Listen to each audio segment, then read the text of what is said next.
Assalamu alaikum. Bienvenue à toi dans cette session des verbes arabes en 3 minutes. Je suis Ahmadou l'aspirant, ton professeur de langue arabe et détenteur du site l'arabepourtous.com.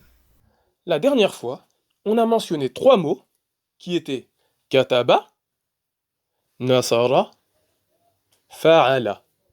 Et on avait donné la définition de chaque mot. Kataba, ça signifiait il a écrit. Nasara, il a aidé. Fa'ala, il a fait. Et je vous avais donné un défi, c'était de expliquer cela à une personne proche parmi vous. Alors aujourd'hui, on va poursuivre. Je vais vous dire maintenant, je vous avais dit de dire kataba. Maintenant, écoutez ce que je vais dire. Kataba. Est-ce que vous voyez la différence entre dire kataba et kataba? La différence se situe à la fin du mot. Maintenant, j'ai dit kataba. J'ai prolongé le a final. Kataba. En langue arabe, c'est très important parce que ça va changer le sens. Quand je dis kataba, le simple fait d'avoir allongé cette terminaison signifie que maintenant je ne dis pas il a écrit, mais maintenant je suis en train de dire ils lorsqu'ils sont deux. Eux deux.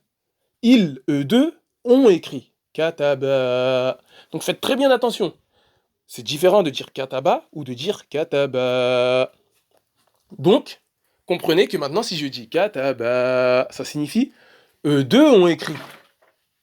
Et même, je vais vous donner maintenant une nouvelle terminaison. Katabou. En prolongeant. Katabou. Qu'est-ce que ça signifie? Ils, mais lorsqu'ils sont plus que deux maintenant. C'est-à-dire soit ils sont trois, soit ils sont beaucoup plus. Katabou. Ils ont écrit. C'est il qui a fait l'action d'écrire dans le passé. Ils ont écrit. Katabou. Donc maintenant que vous avez compris ça, à votre avis, comment on dit eux deux ont aidé? Ils, mais lorsqu'ils sont deux, ont aidé. Comment on va dire? Parce que vous savez dire il a aidé. Nasara. Comment on va dire ils, mais lorsqu'ils sont deux, ont aidé? Je vous le dis.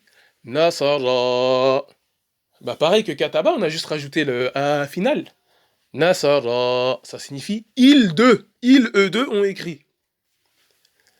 Et si maintenant je veux dire ils, mais plus que deux, ont écrit, qu'est-ce que je vais dire?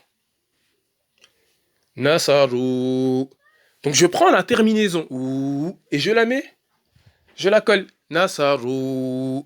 Même principe que katabu. Et donc maintenant si je passe au verbe faire, vous vous rappelez comment on dit il a fait? Fa'ala, il a fait. Si je veux dire il, mais les deux ont fait. Il, les deux ont fait. Comment je vais dire? Fa'ala. Vous avez compris? Et si je veux dire il, mais plus que deux ont fait, qu'est-ce que je vais dire? Fa'alou. Donc désormais, maintenant, je vais vous demander de répéter au moins 5 fois. Kataba, kataba, katabou. Kataba, kataba, katabou. Ça va être vos devoirs. De dire 5 fois. Kataba, kataba, katabou. Pareil, nasara, nasara, nasara, nasaru. 5 fois. Et pareil également avec fa'ala. Fa'ala, fa'ala, fa'alou. En donnant la signification. Et pareil, même défi, vous allez prendre la même personne proche ou une autre et vous allez lui expliquer ceci. En lui expliquant, vous allez mieux comprendre. On se dit à la prochaine et abonne-toi pour ne rien louper de cette série d'apprentissage. Assalamu alaikum.